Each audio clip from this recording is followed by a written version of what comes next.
Well, well, well.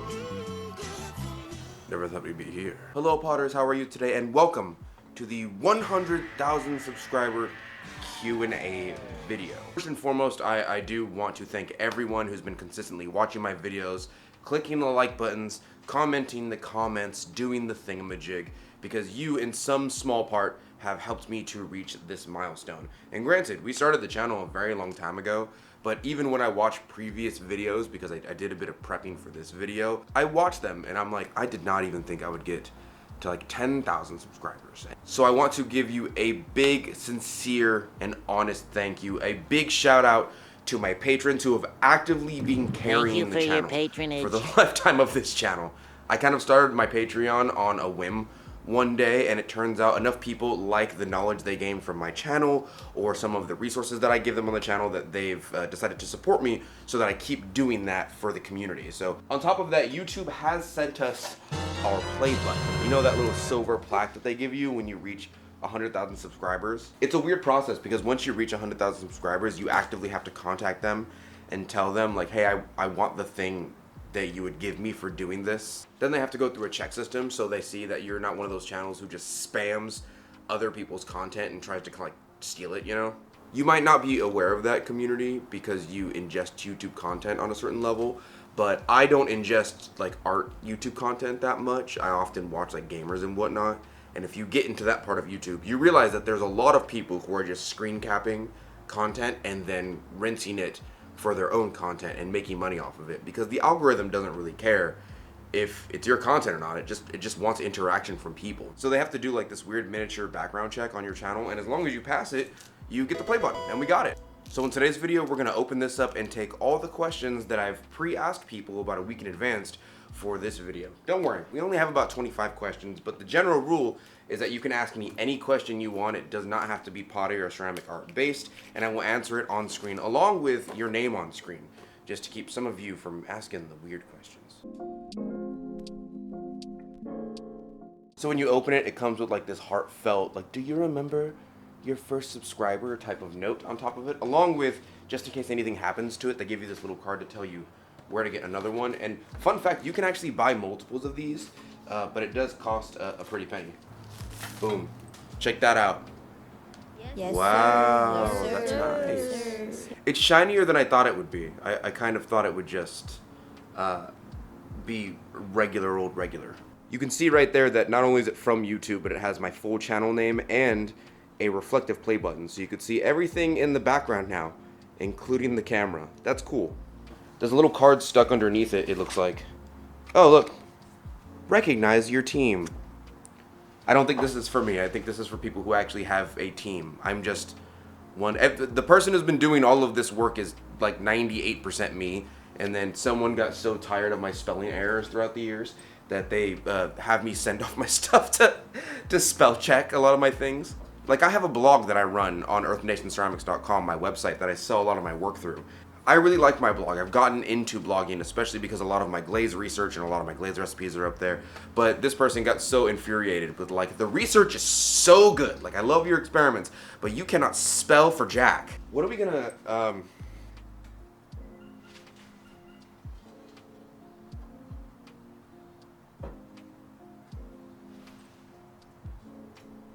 does that work out? I feel like it should be in a more dignified place, but also it's like, I realize that this item does not validate the rest of my achievements. It is just an item that represents those things for people who were not already here to begin with. But if you've been with the channel for quite some time, you know that this doesn't really matter to me. Like this like having a nice car doesn't matter as much as like having a car to get to work to me in the first place. It has these little back notch things to put on the wall, but like I don't really care about putting it on the wall.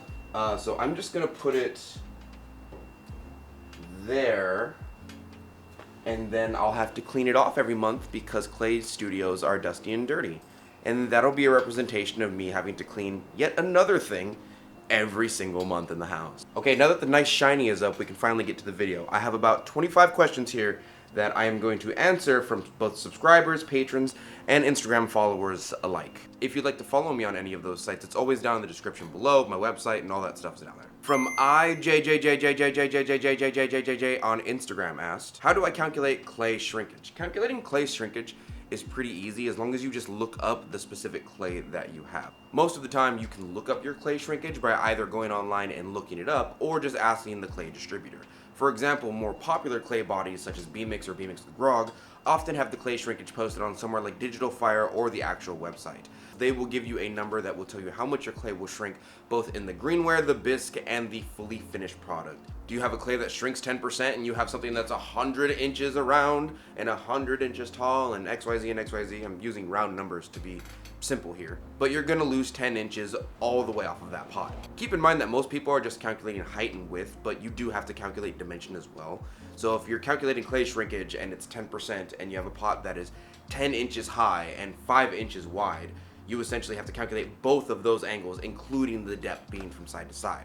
So you have an x-axis, a y-axis, and a z-axis you have to calculate. But if you're looking for an actual equation, if I remember correctly, and please correct me down in the comments below if this is incorrect, you can just take the height, the width, and the depth of any pot. And most of the time, I just take one of those factors and do them one at a time. So I'll take the height, and let's say your clay shrinks by 10%. I'll take the height of my clay, let's say it's 10 inches tall, I'll multiply it by 0.10, and then it'll tell me how much the shrinkage will be after it's fully fired. If the full shrinkage after it's a fully fired product being glazed and everything is 10%. And then I usually do the width number, and let's say the width number is 10 inches, same thing. And then I do it by depth, and the depth number is a different number. The difficulty here is that most people are looking for an overall pot number, and that doesn't really exist. For example, if I'm making cups that are for the cup holder in my car over there, I'm really just measuring kind of the bottom and maybe even the middle of the cup's width. I don't really care about the height itself. Do keep in mind though that every clay has a different shrinkage, and half of the time they cheap out by doing like the approximate sign, which is like, well, it shrinks 12% approximately, which is kind of like saying somewhere around. But if you're looking for how much your clay shrinks, the distributor should be giving you that number unless you have a very weird handmade clay by someone who's making it themselves. Lena15YKO asked on Instagram, if you can change one thing about pottery, what would it be? Ooh. If I could change one thing about pottery in and of itself, systematically probably, it would be the sustainability and ethical practices behind how we get our minerals. I don't think a lot of people think about it, but we're kind of a second-hand practice in that the lithium that they mine from mines and use to compress and make cell phones and cell phone batteries and car batteries and things of that nature out of, and red iron oxide, these are mined for like the primary industry. They use red iron oxide in food and colorant, in some medical equipment, and we're just kind of like buying it in the powder form for our glazes and clays and whatnot. So when you go really far deep into the rabbit hole of where these minerals come from and how they got to us, a good portion of the time it's really from unethical practices. Like there was this big movement maybe 3 or 4 years ago about not using cobalt because cobalt, turns out it was like unethically mined from the place that it came from, and it's using child labor to get a lot of the things to us. And that's just kind of unfortunately how capitalism works. You're just trying to get a product for cheaper than what you would sell it for a markup. And most businesses, their interest is in making sure they get the product cheaply so they can resell it or reform it and then resell it to you on a premium price. That's how they make money off stuff. For example, when I'm buying clay, I need to make sure that that clay is cheaper and can be divided into multiple products, cheaper than what I made for it, so I can make a product off of it for when I sell it to you.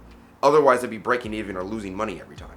Although businesses have gotten pretty good at realizing where they can kind of squeeze out little amounts, and it's gotten to such a far extent that a lot of the minerals in the clay and ceramic art world are not mined by people that you would want to mine them for their own health and safety. Like, I think when you think about people who dig up minerals for usages either in medical or food or in EVs or in your lithium batteries or in the ceramic art world, red iron oxide and cobalt and the like, you're thinking of like 40-year-old men with PPE equipment on who have pensions, and if something happened to them in the mines, their family would get a large lump sum to take care of their entire lineage. Not only that, their funeral will be taken care of, they'll be missed and talked about at their job. Like, no, that's not happening all the time. Realistically, what's happening is that you're paying like some 14-year-old with really crappy equipment to dig out a mineral specifically so you can get the color blue on a mug. That's what's happening a lot of the time. And if I can change one thing in the ceramic art world, it would be so that the people who support my art and the chain of the people that support my art form, and not only that, but the structure of America and its items, such as cell phones and cars that I've named earlier, would either get more protections or paid enough to live a life well lived. That's what I would change. There was a movement quite some time ago, and I know I mentioned it before, that people just stopped using cobalt, but it's kind of a cop-out, because realistically, like, buying 1 pound of cobalt lasts me for like 10 years.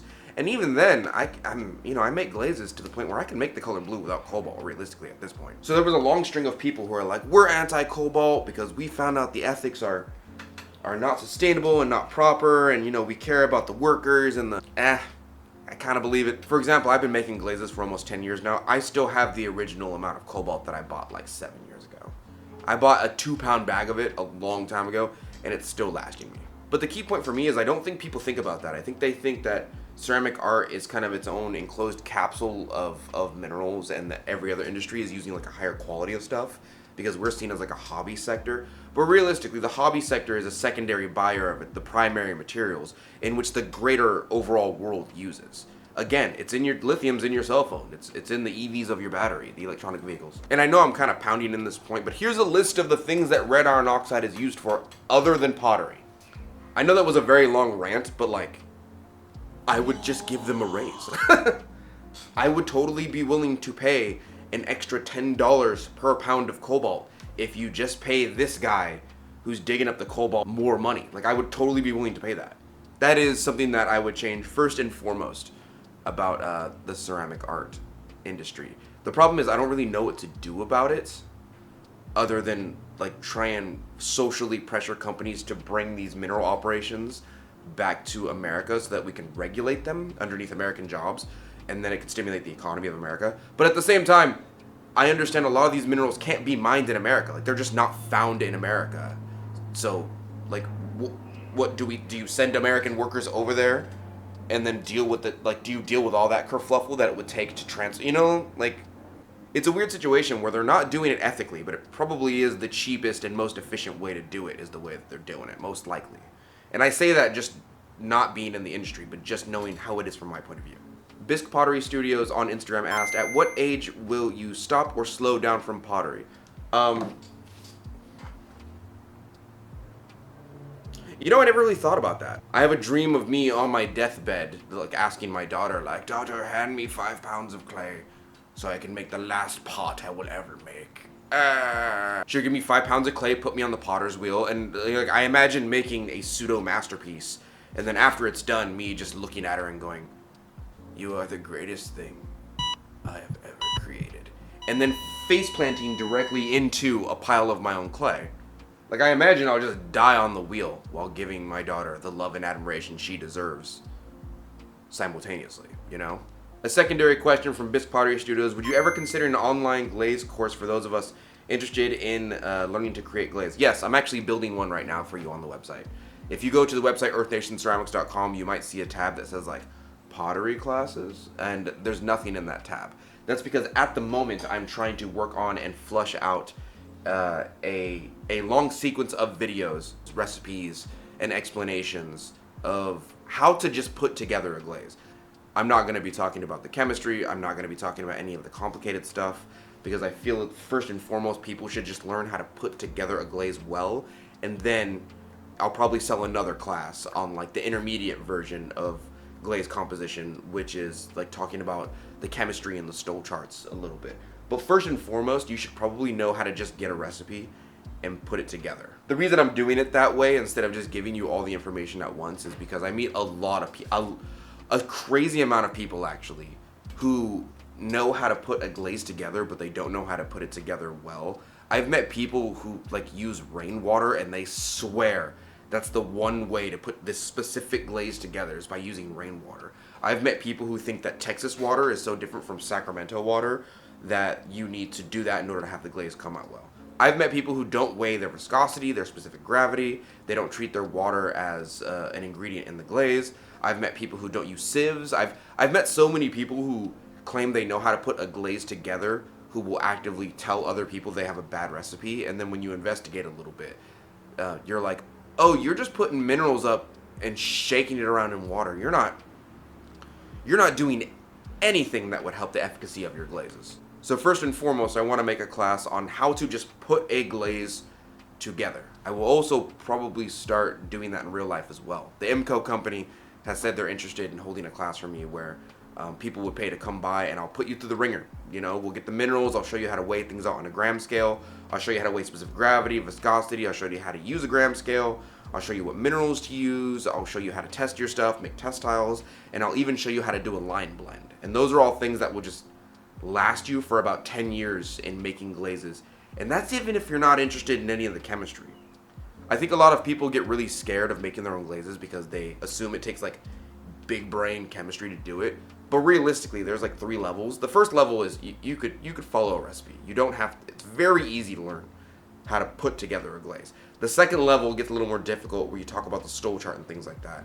And the third level is where you talk about the UMF formula and molecular ratios and flux ratios and things of that nature, where you start to look at the chemistry of what comes along with the minerals you've put inside of your glazes. And then the fourth level is stuff that chemical interactions that nobody talks about. Like iron and zinc don't get along too well, which is why you don't really see a lot of iron crystal glazes on the market. You see everything but that. But none of the previous, the stole chart will not tell you that, you know? Amy Cunningham asked, I would love to see how you built your brand. I struggle with the social media / YouTube aspect. I know nothing about video editing. I still haven't a clue about Instagram. I'm super self-conscious about doing videos. How did you learn to do it all? How did you overcome that part of being an introvert? Okay, a couple of things I want to clarify. First of all, I am not an introvert. I'm an antisocial extrovert.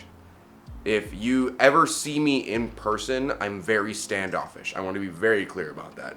I think because of the way I come off, people assume that extroverts have a correlation with being like loud and out there, and the way I come off in the videos is that I'm loud and out there. But if you ever see me in real life, unless I just really like you from the get-go, which is rare, I'm trying to explain away the fact that if you ever first meet me, I kind of come off like a butthole. I'm not gonna lie. Secondly, I taught myself the majority of things that you see here. I taught myself how to video edit. I didn't even use other people on YouTube. Like, I didn't look at a video and learn how to edit video from YouTube. I opened up a video editor that many people told me to use based on its ease of use.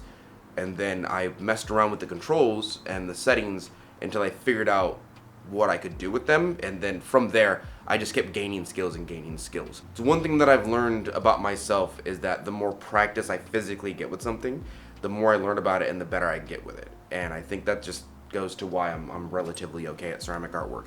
As far as your branding goes, I don't really see myself as a brand. I belong in a very niche spot of the community where I'm like the gateway drug to pottery. Anyone who's looking up how to do things in the ceramic art world have probably come through and passed through my channel at least once, regardless of whether they stayed for entertainment purposes or not. And that's just where I've put myself in the community realistically. So if I were to say anything about my brand, I've just built my brand around being a helpful millennial in the ceramic art community space. And that's all it is. That's my niche though. My niche is being a community person, being helpful, building a community, giving people information that they need for their ceramic art journey and that would help them sooner or later. It's not, you know, I know a lot of you aren't in the YouTube space, but YouTube in and of itself is like very clickbaity. Like, watch me make a car out of clay. Like, I'll never do that to you guys. I'm not interested in inflammatory or obtuse statements that make you click on a title.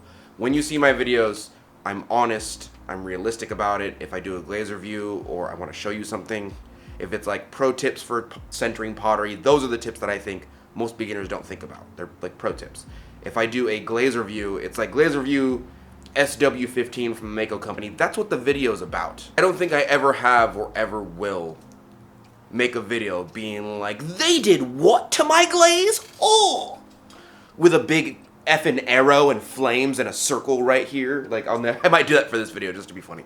But like, I don't think I've ever made a video or a thumbnail like that. But I do realize that most attention grabbing, regardless of brand building on YouTube, is getting you to click the video regardless of the content. I care more about the honesty and directness of my content. If I make a thumbnail, the thumbnail represents what is in the video, and the video is going to carry out what the promise in the thumbnail was. I also don't like using super big obtuse words like best way to package pottery. I'm not gonna do that to you because that's automatically invalid, you know? So I'd say the way I've built my brand is number one, being off of a helpful community like Pseudo Teacher, and number two, just being honest. Those are my two things that I really excel at, are just telling you like how it is. In fact, it's gotten to such a point that sometimes I'll tell people something and they'll be like, that's not what my teacher told me. And a year or so later, they'll come back and be like, okay, so I found out what you said a year ago was true.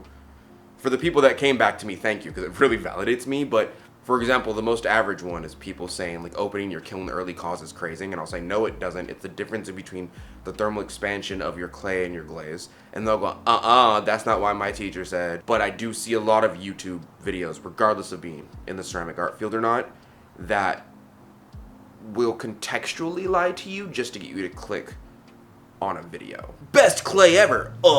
Question from Deb Richardson on Facebook goes, I'm a relatively new potter and have never made my own glaze, but I want to start exploring that side of the craft. How would you suggest someone brand new to the world of glaze making get started?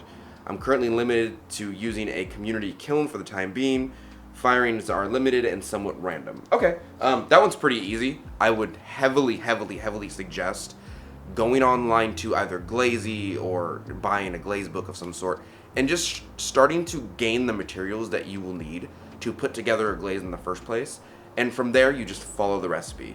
Everything's multiplied by 1 for a 100 gram batch. So let's say you have a recipe that looks like this, right? You're gonna go to the store, you're gonna go online and buy all these materials in small little 1 pound increments. Then you're going to buy a gram scale. You can buy one off of the Schmamazon. Get a couple containers. I buy like a bunch of these little food safe containers for most of the time for my glazes, and start putting things together. For example, if a recipe says put 22 grams of silica inside of this glaze as part of the recipe, you're gonna get your little cup, put it on the gram scale, push the tare button, because that'll take away the amount that the cup weighs. You're weighing the minerals, you're not weighing the cup itself. Then you're gonna put the mineral in there, let's just assume it's silica for now, until it reaches the number 22. You're gonna put that in a second container that holds all the minerals collectively. You're gonna keep doing that for every ingredient until you have this other jar or container over here that has all of the minerals that are part of the recipe. Then you're gonna put in a certain amount of water. Usually it's in between 100 to 140 milliliters of water for every 100 grams of a batch. For now, you're probably just putting together 100 or so grams. That's pretty much how you put together a glaze. But for now, I heavily suggest you get a gram scale, get a mask, and get the materials, and just start putting together a glaze physically. That'll take you a very long way in the glaze making space, is just being able to put it together well. Trust me, there are plenty of people who don't know how to put a glaze together, but they understand how the process goes, if that makes sense. John Kim asked, when are you coming to Southern California? Never. I don't like leaving Sacramento or Japan. In fact, whenever I have to go to NCICA, which is held once a year in multiple places, I freak out a little bit because I hate flying. In fact, this year I'm probably going to take a train. That's how much I hate flying. Listen. I'm not a religious man, but I do not believe that human beings should be going that fast, that close to God. I think, and don't boo me. Listen, I think it's an affront to the gods that we are going that fast in the sky, that far, that close to the heavens. It's not okay. On a more serious note though, John, in order for me to travel and be away from my job, my family, my daughter, and the responsibilities that I've set up here in the household, the place that asks me to come would have to compensate me, including like travel and hotel and whatnot, right? I've had a couple colleges ask me like, will you come as a guest? And I'm like, well, yeah. I don't mind doing something like a workshop. I definitely don't mind doing that. But like I can't just leave everything here because people want to see like Donte the Potter, you know? So the place that's asking me to come over would probably have to compensate me more so than the amount of money I would be making here staying. And then some. Because I'd have to have special equipment and things of that nature and do a presentation and whatnot.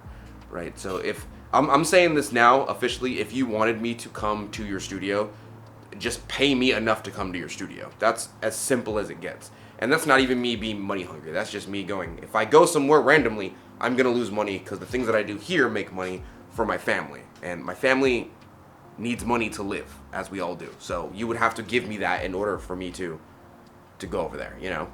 Right now, Browers on Instagram asked, Since starting as a full-time potter, have you considered adding tools or equipment, changing your workflow, or any other things that would increase your productivity, even though the craftsman in you would balk at it? Yeah, no, no, you're right. So as a general rule, I will say the majority of the things that I do in my own ceramic art studio are based off of like the Kemper beginner package of stuff. Everything I do on this channel can be done with this simple package of tools. Aside from like glazing. When you guys see me make super big pots like this, like 25-pound sculptural things, understand I've done it with like this. I do not like using hyper-specific tools. So I don't like using things like Giffen grips. Do I know how to use one? Yes. Am I gonna balk at you from using one? No. But because I already know how to trim and use a chuck, it's like, why would I spend $200 on a tool for doing a thing I can already do without said tool, if that makes sense? Or that weird auto-centering 3-horn thing. You know, I had a student who brought one of those in because she had carpal tunnel, and when she used it, she was like, this doesn't change the way you center. I'm still having to use, you know, the tendons in my arms to grip this thing and pull. It doesn't make it worse or better for me to do it. It still hurts my carpal tunnel. So I'm not really fond of tools like that just because they're doing a thing that you already do. So as far as tools go, no, I think I have all the tools I need unless there's something that would be more functional.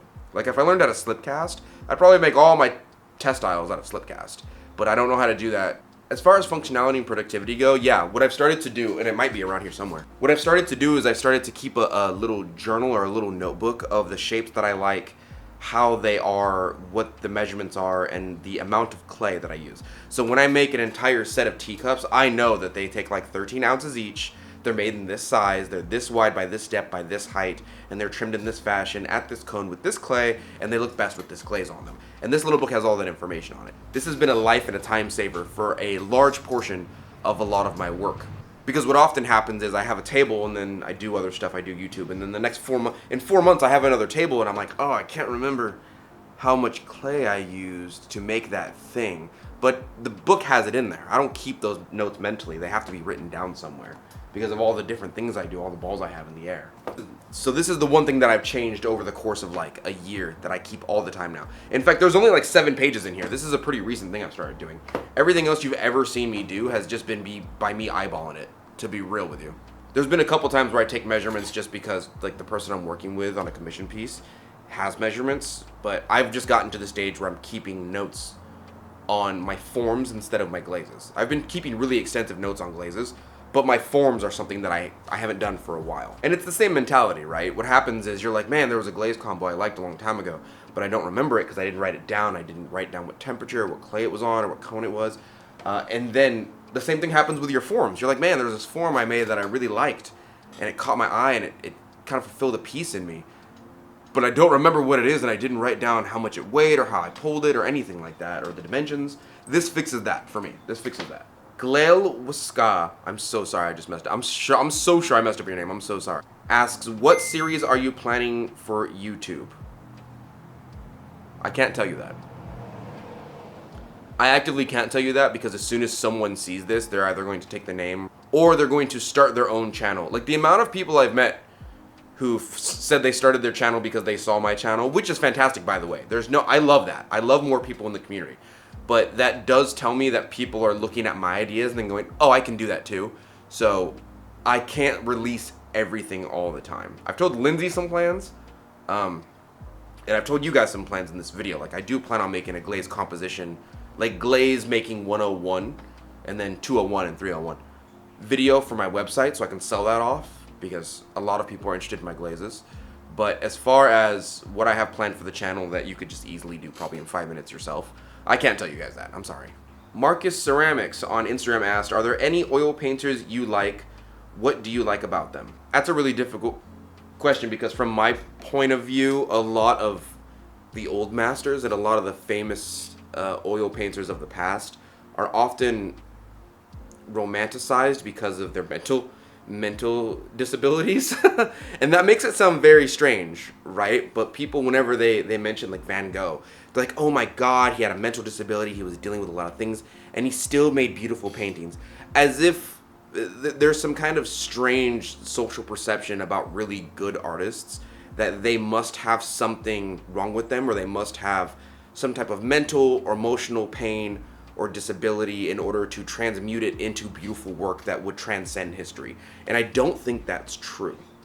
Furthermore, I think it's a disservice and it romanticizes people with disabilities because people assume that, you know, like, nothing's wrong with them. They don't need help.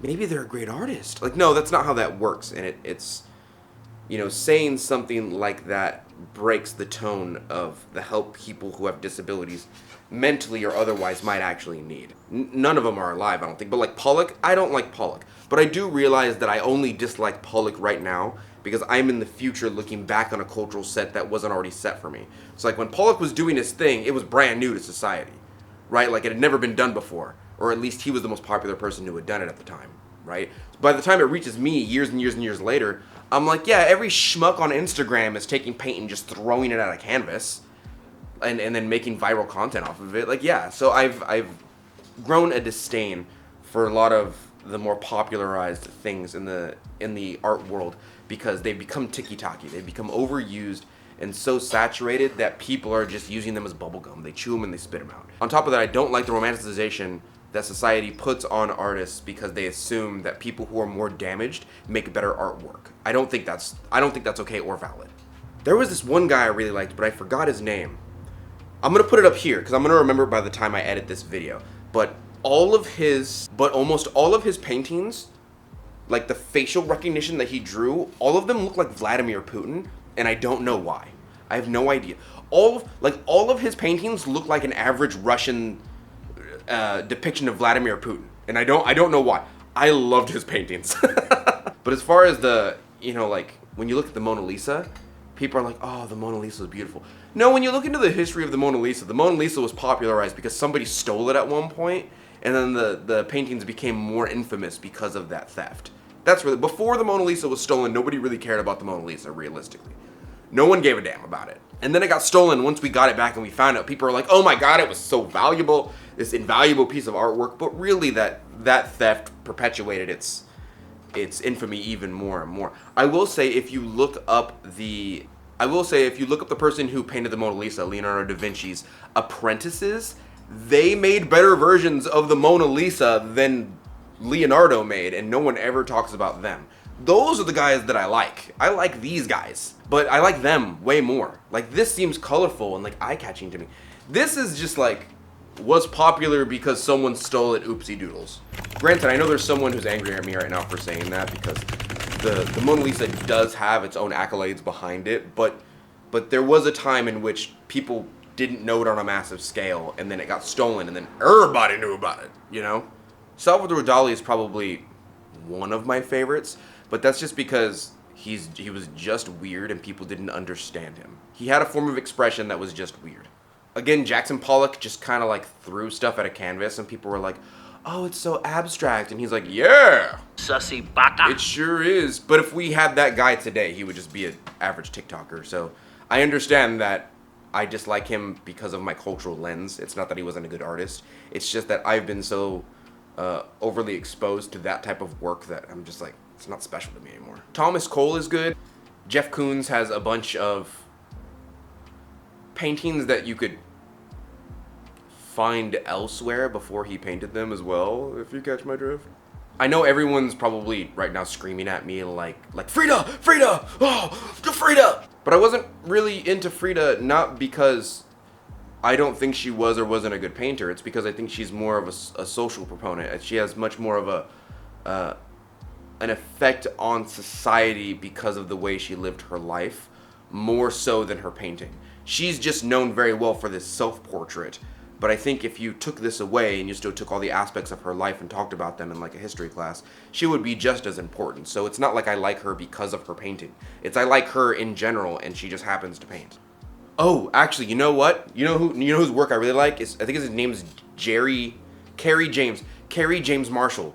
I love his work. You know, I don't know how to describe it, but within the last like 10 years, I've gotten into like jazz and blues, and there seems to be people who can really pull off work that incites an emotion in you, and then there's people who can't pull it off. There's people who are just making like our variation of country music of like, I drink beer, pretty girls, truck, and farm, who've never worked a day in their life with their hands. Their hands are smooth. And then there's some people who sing about country music, and you're like, damn, this guy went through it. This guy. How is this person standing here today in front of me? And Kerry James' work gives off that vibe of like, yeah, I like that. I like work that gives me an energetic feeling from it and a certain emotional vibe from it.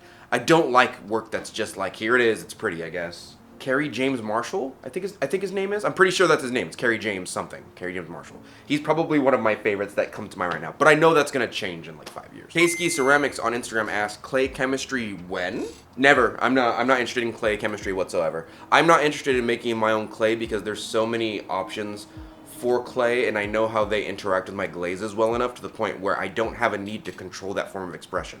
Like, I've gotten good enough at glaze chemistry at this point to where if I want to make a color, I will make the color regardless of the clay. And so many of my clays come out not only food safe, fully vitrified, and I know what they are and how to work with them and things of that nature, that I don't have a need to make my own standard of something because the standards that exist in clay are good enough for me in the moment.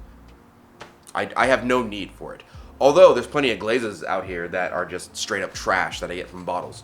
And I've kind of circumvented that by being good enough to make my own glazes. So I know exactly what goes on, how it interacts with clay bodies, how to do things, and I've taken all the classes so that I know how to work around those things even if they are negative. But I do realize that if I got into clay chemistry, it would most likely take me just as much of a lifetime as it has as glaze chemistry. And not only do I not have that time, I just don't have that want. Like, I have no reason to make my own brand of clay whatsoever, especially with the amount of them that there are out there. Like, I do not see value in it. B3 Geeks on Earth Nation Ceramics Discord asks, is that Beg Geeks or B Geeks? Okay, yeah. If you could be any clay body, which would it be and why? The very obvious part of me says I want to be half and half, but the super obvious part of me is like, I would be half and half, because I'm half and half. But that's super obvious. I think I'd probably be red stone or red velvet. I really like red clay bodies a lot, actually. Porcelain and white stoneware clay bodies are overused in the culture to the point where they're just boring to me. I like red stone clay bodies because they give intensity to things that deserve them, but no one expects. And I will say that a lot of people don't appreciate that clay body because they're like, oh, it's dirty. I want to let you know a little secret. Working with a different clay body does not make you a cleaner thrower than working with another clay body. The iron in redstone is just more visible when you're making a mess. That's all it is. So you're just being able to see the dirt more clearly than if you were throwing with something like porcelain or white clay. Question from Lily of the Hudson Valley's Pottery on Instagram asks, is there any aspect, shape, or process in pottery that you cannot get to work for you? The kind of person that I am, if I want to do it, especially if it's pottery that I have a lot of experience in, I'll figure out how to do it. And I know that sounds like I'm sniffing my own farts, but like realistically speaking, if I want a shape to work for me, I will make it. I will figure out how to do it within a month, and I'll make it work for me. I spent a good 8 months learning how to make this in one throw. Actually, I have one over here somewhere. It's a double hump Japanese gourd at cone 10 reduction with oribe and oxblood on it. This kind of shape I figured out how to do in about 8 months, and it took me a very difficult, I was in class, it took me a very long time to learn how to do it. In one piece. Most people make one piece and attach another piece. This shape specifically is one of my favorite shapes. It takes a very long time to learn how to do it. It's relatively difficult to do. The double hump Japanese gourd has a deep amount of history. But to your question, there's plenty of glazes that I can't get to work for me. They're getting less and less, but as far as like shapes, no, not really. I'll figure out how to do it. There's enough information out there for me to just like figure it out. Once you get to a certain amount of experience in the ceramic art world, there's plenty of things you can look at and you can go, oh, I don't do that, but I figure I can get how they did that. And then you can kind of piece together the puzzles yourself. That definitely seemed like a sniffing my own farts answer, but realistically, I have not run into anything yet that I don't know I could figure out, if that makes sense. Like, if I saw it, I wouldn't be like, oh my god, I have no idea how you would do that. That's crazy. I could never figure that out in a million years. My mentality is, I could probably figure out how to do that. And usually, within a week, if I try hard enough, I go, oh, I got it, you know? Taily or Tailai on Instagram asks, can you explain the difference between a ceramicist and a potter. Yeah, sure. The word ceramicist is an overarching umbrella term that we use for people who work in clay or ceramic arts. For example, there's plenty of Disney artists that are ceramicists. They work with polymer clays in order to sculpt things so that they can make certain images in their job, so that they could like sculpt Mickey Mouse, they can sculpt, you know, Donald Duck. In the same way that the term athlete is an umbrella term for anyone within a certain subcategory of sports, like anyone who swims and does it on a certain level, anyone who plays golf, or anyone who's baseball or martial arts, they're all athletes, or runners, they're all athletes, right? Underneath that umbrella. But you're basically asking, like, what's the difference in between someone who runs professionally, like in the Olympics, and an athlete? They're the same thing, but one is more specialized. That's pretty much it. For an example, a swimmer is not a baseball player, usually, in the same way that a potter is not a sculptor, but they're both ceramicists. Clay Maniac on the Discord channel asks, what does the future of YouTube behold? Congrats on the milestone. Thank you. I appreciate that very much. I'm probably going to start teaching at IMCO again pretty soon. Sign up for classes. I'll put the link down below. I'm only accepting 8 students at a time because the class gets too big at that point. Hans Yolo on the Discord asks, can you make the play button out of clay to commemorate the play button you're getting? No. I'll be honest with you. I saw this question like 3 weeks ago on my Discord channel, and I stopped and I thought about it, and I thought it would be fun. But part of me was like, yeah, I should do that. And then I started to make it, and it took me like 30 minutes because realistically the play button would just be like a flat piece of clay, and then either an indented or an embossed play button version with just a triangle. It's just a triangle. And then I would have to either get a silk screen or etch in, or get the letters that I have over there that are pre-printed for me, and just kind of put them right here for my, you know, YouTube Donte rotation. The most difficult part of making something flat like that is the fact that you have to slow dry it, because it often cracks and ends up bowing from clay memory, and that's the hard part. So I assume when I bisque that, it's gonna bow a little bit, but like not to the extent where you wouldn't know what it is. And then at most I'd probably have to put silver luster in the middle, and then find like a silver Shino glaze or a white Shino glaze, which is an oxymoron really, and put it on the outside, and then that would be it. That would be the entire thing. That being said, I'm not gonna do it. Sal Navarez-art on Instagram asks, what are your pottery goals aside from making glazes? I don't really have any more. I'm kind of done. At this point, I'm most likely going to make more glazes and sell them off to the Clayscapes company if they think my glazes are good enough. And then they're gonna start selling my brand of glazes with my name on them. And that's just me being wishful. That's not even them telling me that that's what they're gonna do. So don't take that as like, oh, they're definitely doing that. That's just me hoping they'll do that if the first one goes out. They've gotten 3 glazes from me. One of them they're working on right now, and we changed the name of it. This is the glaze right here. They've changed the name of it, and I'm under NDA, so I don't even think I could.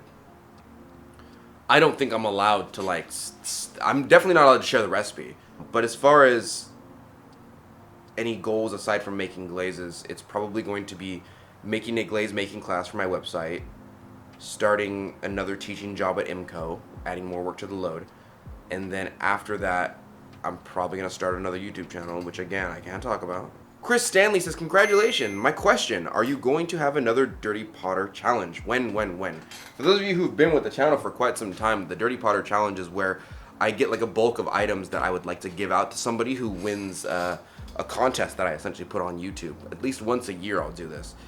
I kind of do these about once a year. I think I don't know if I skipped this year, if I did it at the beginning of the year and I just forgot. But usually I say, hey, your goal is to do this thing. Here are the circumstances in which you must do them. And then we go on from there. You're going to get another Dirty Potter challenge pretty soon. Hillary Green on Facebook asks, are oxidation and reduction glazes the same or different compositions?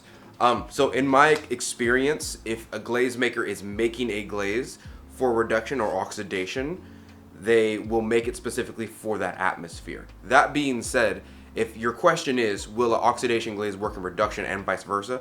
The answer is yes. You might not get the color out that you want. For example, I know that if you reduce the oxygen in copper, it often turns red over green. But in oxidation, there's enough free-flowing oxygen to just keep it green, right? So if I make a glaze for reduction, if it's composed for reduction, that means I'm expecting it to turn some variation of red in reduction. That being said, if you took that same glaze and put it in oxidation, it's probably still just going to turn green. TLDR, it will work as a glaze. It will come out as a glaze. Will it come out the color you expect it to come out? Probably not. Are they the same composition? Are they the same glaze in totality? Yeah, they're the same exact glaze. They just have different colors and reactions based on the atmosphere they're put in. And that's a pretty simple one. And if you're asking this question because you're wondering if you can put a reduction glaze in oxidation or vice versa, the answer is yes. It just won't come out the color you think it will, but it will work. Second question, what's your favorite glaze combination? Donte's Lumos, which is my glaze, and Tenmoku Gold at Cone 6 oxidation. That's my favorite. Gay Yandler asked, congratulations, I love this channel, thank you. I noticed your name specifically, obviously, and so I do realize you've been following for a long time. We love you too over here. I now have a pottery studio in my backyard. How do you feel about slip casting? I don't feel any type of way negatively or positively about slip casting. I think sooner or later I'll probably get into it. I just prefer to be more individualistic with my expressions. Like, if I make a set of cups and I make 20 of them, it slowly kills me. It really does. Slip casting job is to do that. It's to make the same form over and over and over and over and over again. So I'm not going to sit here and go, oh, you're not a real artist if you're not slip casting. No one cares. That's an old question. It's like going to the gym. For the first 3 times you go, you're like, everyone's looking at me. And as soon as you get embedded into the culture of going to the gym, you realize no one gives about you. No one cares. No one's looking at you unless you like have your literal hanging out. No one cares. But as far as how I feel about slip casting, it's just a production potter way to make the same shape over and over and over and over again. I'm just less of a production potter than I am a crafter, and that's all that is. Does that mean I feel negatively about it? No. But does that mean if I knew how to slip cast, I'd probably do it less? Yeah, I'd probably do it less than my real forms, than forms that I like to be more individualistic. Or what I'd do is I'd make a brand of like forms that I like, and then I would slip cast those forms. So I'd do far more or less design or throwing, and I'd do more casting, realistically. But it's just another way to do your form of art. Now, I will say, I prefer slip casting on an individual basis. I prefer an artist to make a form, to slip cast their own forms, and then to continue to do their work from the cast in which they made themselves. I'm not a fan of getting a company slip cast and then painting that and then just kind of selling it off, nor am I a fan of somebody buying someone's work, slip casting that work, and then calling it their own. That's stealing with extra steps. I will say, if you're gonna slip cast, I would prefer for you to slip cast the stuff that you made, not the stuff that other people made, because it's not AI, but you are taking someone else's template and using it as your own, and I'm just not privy to. I'm just not into that, really. Christo Patrick says, I can't believe you didn't have 100K within the week of the Salty Potter video. I'm so sorry about that, by the way. It was spicy. My question is, what's your favorite thing you've made, and did you get to keep it? It was my daughter, and yeah, I got to keep it. I'm kidding. My favorite thing I got to make was probably like a 1-foot vase of Randy's Red that actually came out pretty dang red. Usually Randy's Red comes out like a darker ketchup red, or sometimes if you don't put the right amount of water in it, it comes out kind of like yellow or bluish. Randy's Red is a difficult glaze to get a hold of, especially as a glaze maker, because they don't really sell it, right? So yeah, I'd say yeah. I can't show it to you because it's in the house. Also, yeah, the Salty Potter era is kind of done. I'm still salty, I will say, but on that note, yeah, it was a weird time. Actually, I think the next question goes into it, so we'll go for it. There are some questions that I just forgot to screen cap correctly, so the name is just cut off, and like, what's the point of showing those? So I'm just gonna ask them. This question says, you've come so far since the Salty Potter days. Is there anything you regret in your YouTube or ceramic art career? Yeah, so I kind of combined those two last questions, and I'm forwarding this question on purpose. I super regret being like, I didn't handle situations very well. I think when I was young, I had the mentality of, no, if I'm right, I'm allowed to act any way I want to act, because you're wrong and I'm right, so I can be as inflammatory as I want to. But that's not real. That's not how maturity works. So I'd say for the first 4 years of my YouTube career, I thought it was more about my personality than it was about the community. And I wasn't like trying to be inflammatory for reactions on purpose or anything.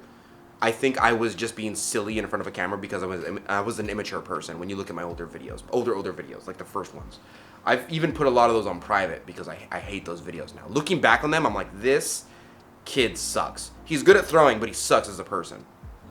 Internally, I would not continue to watch him. So I would just put like little spats that I had on Facebook. I would put them on YouTube, and then I'd screen cap them, and I'd be like, I can't believe this person said this to me.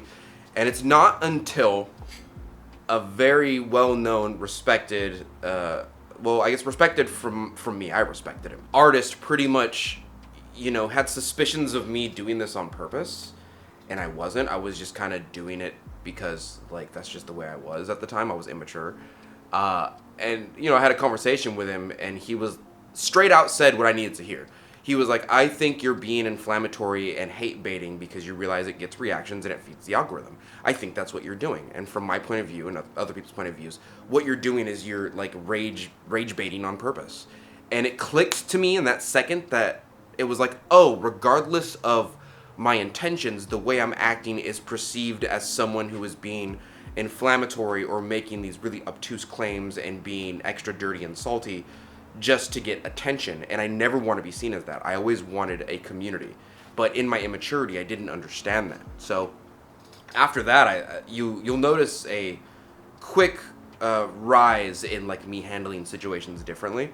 And on top of that, you'll notice me being much more communal and caring more about my research and my glazes and much more. You'll also notice that I speak like this now instead of speaking like this. Hey guys, I'm a dirty potter, right? And so I don't know why YouTube like pilled me into thinking that like having a more high octave voice would make me more friendly sounding, but what they don't tell you is that people can tell when you're faking it. They can definitely tell when you're faking it. My issue is that I wasn't trying to actively be inflammatory on YouTube for attention. I was just being that way because that's the way I was. I was immature and I thought it was entertaining.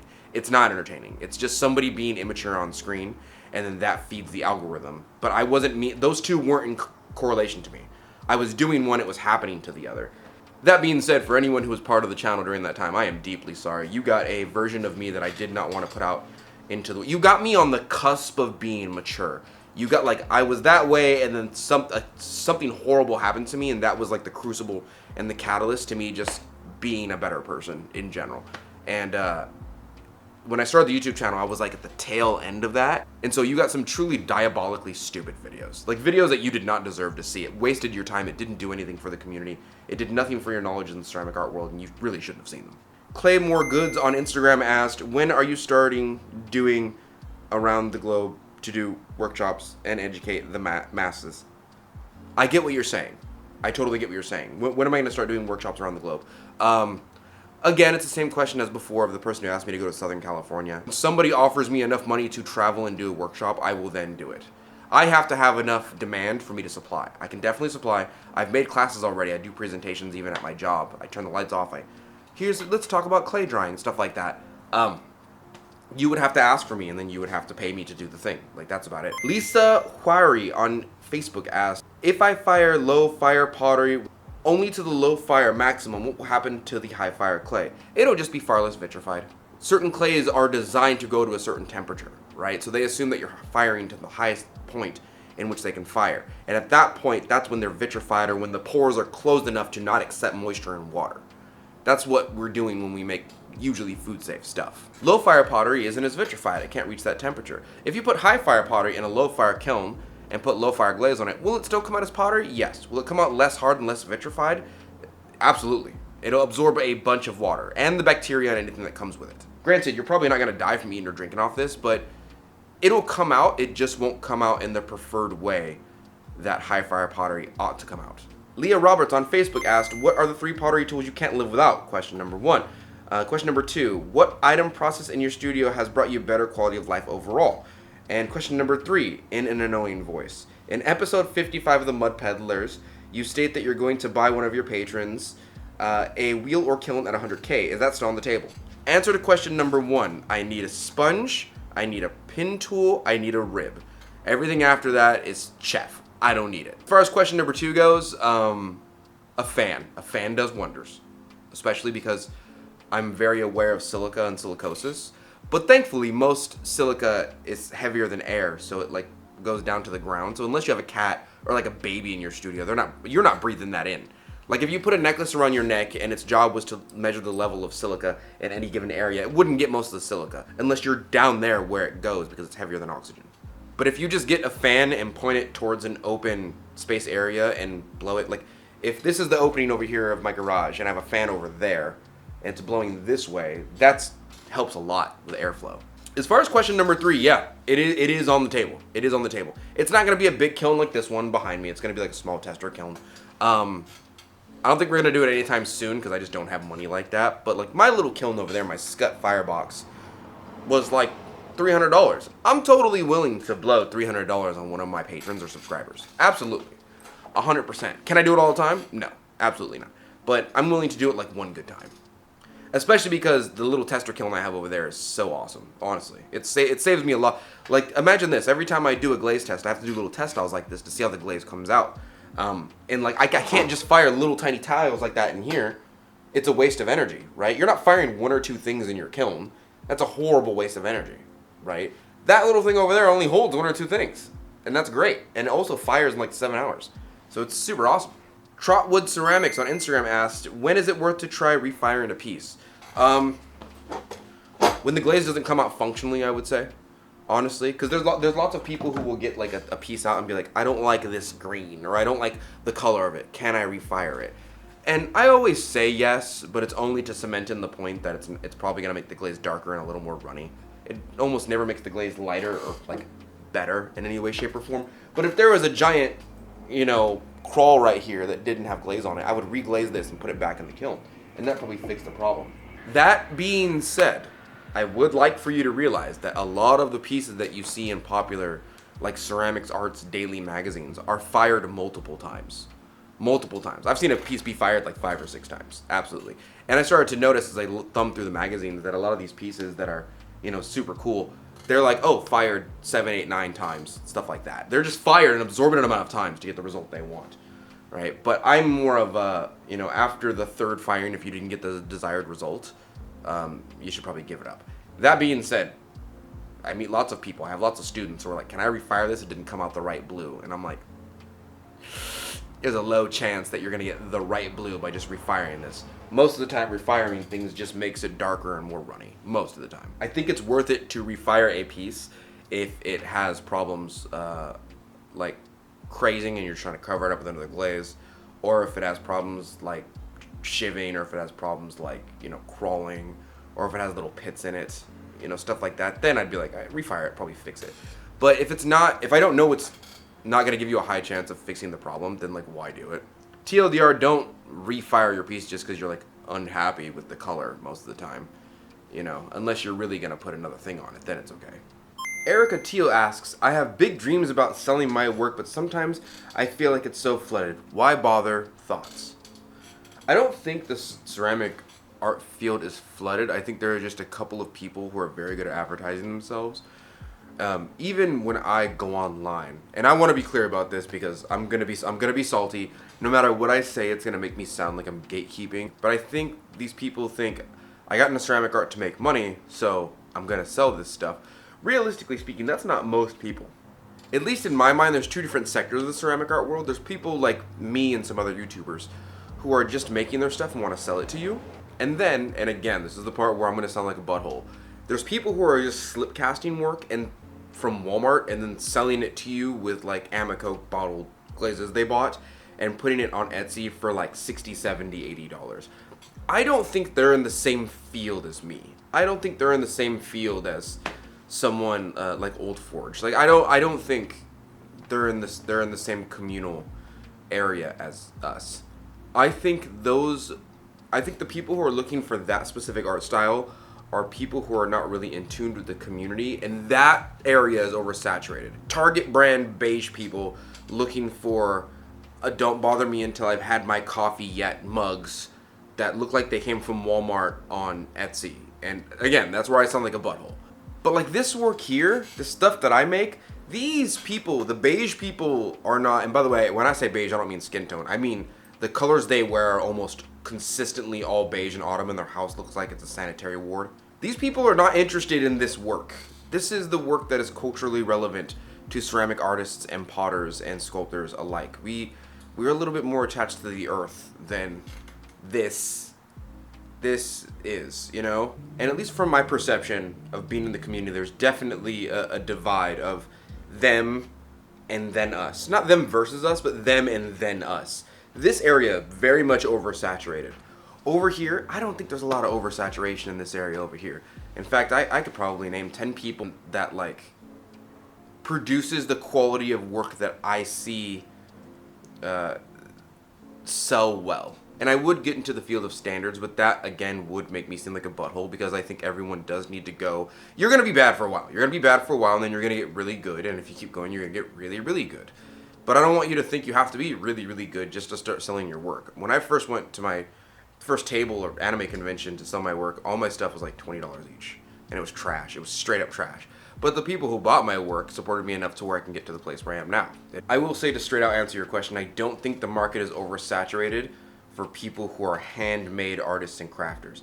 I do think the market is saturated for people who are using AI to put words on a slip cast cup and then sell it on Etsy, because the majority of people who buy that stuff is more so than the culturally relevant potters, if that makes sense. Nicole Nico asked, why focus on making glaze? Why not stick with commercial? After you're in the ceramic artwork for so long that you've seen the same glazes be used over and over and over and over again, it's kind of disheartening to go to a table and look at someone's work and then go, oh, that's firebrick red, that's blue rutile. Oh, hey, a Mako one, that's rare. Wow, a Laguna glaze, I haven't seen those in a while. Like, after a while of experience, you can kind of tell. And I got super tired of my work being pushed into the same archetype of people who were using the same glazes over and over again. Because even in the thousands of glazes we have for selections and the combinations, there's really like 50 glazes that are really popular in the social eye. And then those ones have combinations.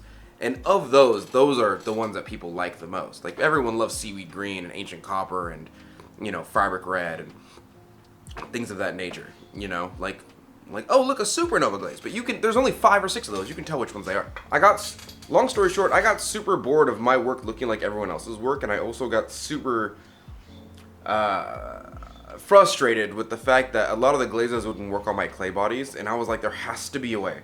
There has to be a way to get rid of this. Other than using like stroke and coats, which are the most non-movement glazes I've ever played with my entire life.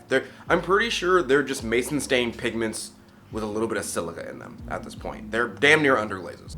And it got to such a point where I was like, I'm just gonna make my own. I'm just gonna make my own. I'm just gonna make my own. Lo and behold, there's a whole community of people who not only make their own, but make way better glazes than things that come out commercially. I don't think people think about it, but commercially, companies have to stay within a certain bounds, and they actively have to make certain things they can't do. So like I personally have a bunch of talc and Gersley borate left. Companies don't have that mostly anymore because they're kind of out. They're making like 20 pounds of one glaze while I'm making 100, 200 grams. So my stuff lasts a lot longer than theirs. So that when they run out of a tasty glaze, they run out. I don't. Not only has making glazes benefited me in that factor, but I'm just so bored of commercial glazes. I'm just so bored. I needed to know what was inside of them. I needed to know the chemistry. I needed to know how to control them more. I needed my work to be represented on an individual and personal basis. And now it is. Last week I made this glaze. Some of you are going to be like, oh, that looks like a Tenmoku. I don't know. I don't think it is. It took me a week to make. Also, why is the sky blue and where do babies come from? Your mom. Me and your mom got down and dirty. Your mom got them hips. All right, your mom was shaped like a pear, and she bent over in front of me one time, and I was like, yeah! Whew, okay, that's it. We're done. That's all the questions.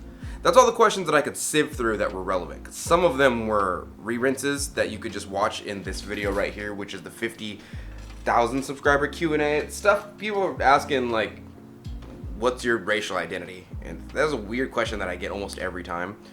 And I don't know why people are asking that. I think they're looking for an answer I don't have. But I will tell you, unless you actually know my racial identity, because you've been with the channel for a while, I am not the race you think I am, whatsoever. But I am 100% American, baby. Thank you for your patronage.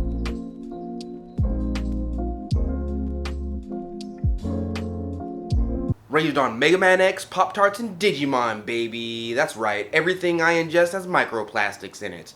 Yeah, but I'll take that over separate water fountains that are lead-filled any day. Alright, I will take microplastics over this any day of the week.